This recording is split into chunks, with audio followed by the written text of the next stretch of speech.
নমস্কার, আপনারা দেখছেন TV9 বাংলা ডিজিটাল। আমি কমলেশ। সরস্বতী পুজো আজকে অনেক জায়গাতেই সরস্বতী পুজো হচ্ছে, কিছু জায়গায় কালকেও হবে।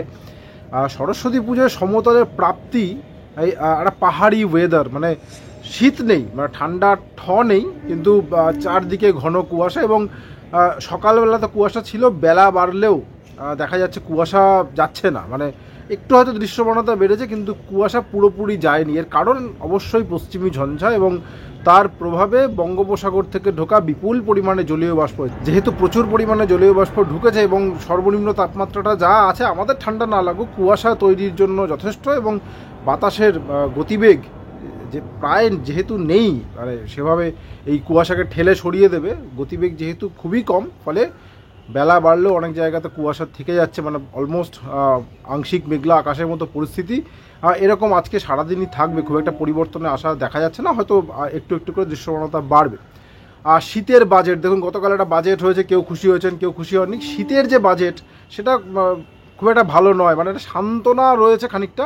আবহাওয়াবিদরা যেটা বলছেন, কাল থেকে একটু তাপমাত্রা কমবে, মানে পারত্ব প্রায় মগডালে উঠে বসে আছে। মানে আজকে আলিপুর, কলকাতার সর্বনিম্ন তাপমাত্রা আজকেও 22 ডিগ্রির ওপরে, মেদিনীপুরের সর্বনিম্ন তাপমাত্রা সেটাও 22 ডিগ্রির ওপরে, মানে স্বাভাবিক যে তার থেকে 6 ডিগ্রি 7 ডিগ্রি বেশি। বাঁকুড়া 16.9 ডিগ্রি সেলসিয়াস, শ্রীনিকেতন সেখানে 16 ডিগ্রি সেলসিয়াস, ফলে যা এই সময় তাপমাত্রা থাকার কথা তার থেকে অনেকটাই বেশি। এই পরিস্থিতির সামান্য পরিবর্তন আবহাওয়াবিদরা এক্সপেক্ট করছেন কাল থেকে। সোম মঙ্গল বুধের মধ্যে তাপমাত্রা 2 থেকে 3 ডিগ্রি সেলসিয়াস, খুব একটা আহামরি পতন এমন নয়, 2 থেকে 3 ডিগ্রি সেলসিয়াস নামতে পারে। কলকাতার তাপমাত্রা বা মেদিনীপুরের তাপমাত্রা হয়তো 18-19 ডিগ্রিতে নামতে পারে।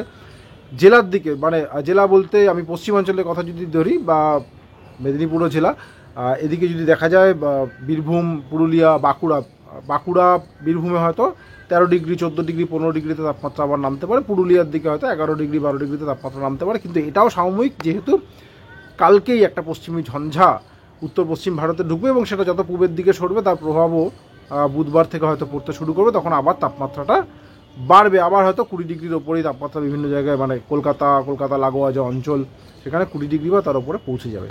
ফেব্রুয়ারিতেও যা পূর্বাভাস আবহাওয়াবিদরা দিচ্ছেন, মানে ওই যে শীতের বাজেট বলছিলাম, সেটাও খুব একটা ভালো নয়। ফেব্রুয়ারিতেও সর্বনিম্ন তাপমাত্রা, মানে রাতের তাপমাত্রা তার যে গড় দেখা যাচ্ছে স্বাভাবিকের অনেকটা উপরে থাকার সম্ভাবনা, অর্থাৎ ফেব্রুয়ারিতে ঠান্ডা বিশেষ থাকার সম্ভাবনা নেই। ইতিমধ্যে আলিপুর আবহাওয়া দপ্তর বলেই রেখেছে, মাঘ মাসেই শীতের এবারের মতো শীতের ইনিংস শেষ হয়ে যাবে। ওই পশ্চিমাঞ্চল বা উত্তরবঙ্গের কিছু জেলায় হালকা ঠান্ডা থাকলেও থাকতে পারে। দেখুন, প্রত্যেকটা ঋতুরই তো একটা নিজস্ব প্রয়োজনীয়তা রয়েছে, মানে গরমকাল যতক্ষণ থাকা দরকার থাকতেই হবে, বর্ষাকাল যতটা হওয়া বৃষ্টি দরকার বৃষ্টি হতেই হবে, তার থেকে কম হলে অনেক ক্ষয়ক্ষতি হতে পারে। ঠিক তেমন শীতের ক্ষেত্রেও তাই, শীতের একটা নির্দিষ্ট আয়ু আছে, তার অনেক আগেই শীত প্রায় উধাও হয়ে গিয়েছে।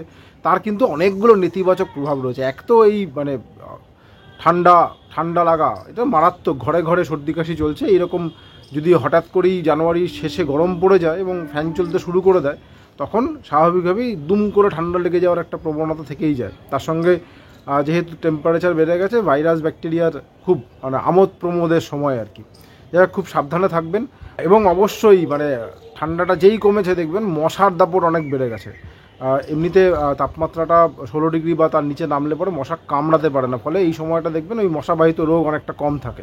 কিন্তু যেহেতু তাপমাত্রাটা বাড়তে শুরু করে দিয়েছে, একে তো প্রচুর মশা এবং মশাবাহিত রোগও বেড়ে যেতে পারে, সুতরাং মশা হইতেও সাবধান। এবং যেটা আশঙ্কার জায়গা, সেটা বাংলার চাষিদের যারা আলু চাষ করেন এই সময়টা। এমনিতেই আলু যখন বসানো হয়েছিল তখন বৃষ্টি বাদলা হয়ে মাটি ভিজে যাওয়ায় আলু চাষ অনেক ক্ষেত্রেই কোথাও 2 সপ্তাহ, কোথাও 3 সপ্তাহ, কোথাও 1 মাস পিছিয়ে গিয়েছে। আলু চাষের জন্য মোটামুটি 90 দিন জমিতে আলু রাখতে হয়।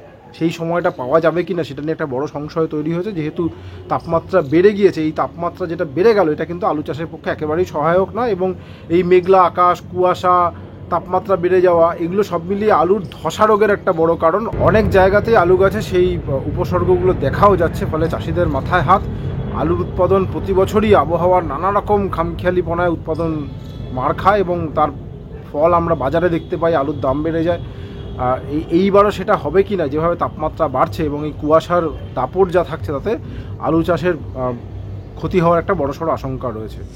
পরিস্থিতি খুব একটা ভালো নয়, যেহেতু আবহাওয়ার একটা খামখেয়ালিপনা আমরা দেখতে পাচ্ছি। কাল থেকে তাপমাত্রা নামবে, এটাই যা, কিন্তু সেটাও একেবারেই সাময়িক। আপাতত এটুকুই, সঙ্গে থাকার জন্য অনেক ধন্যবাদ।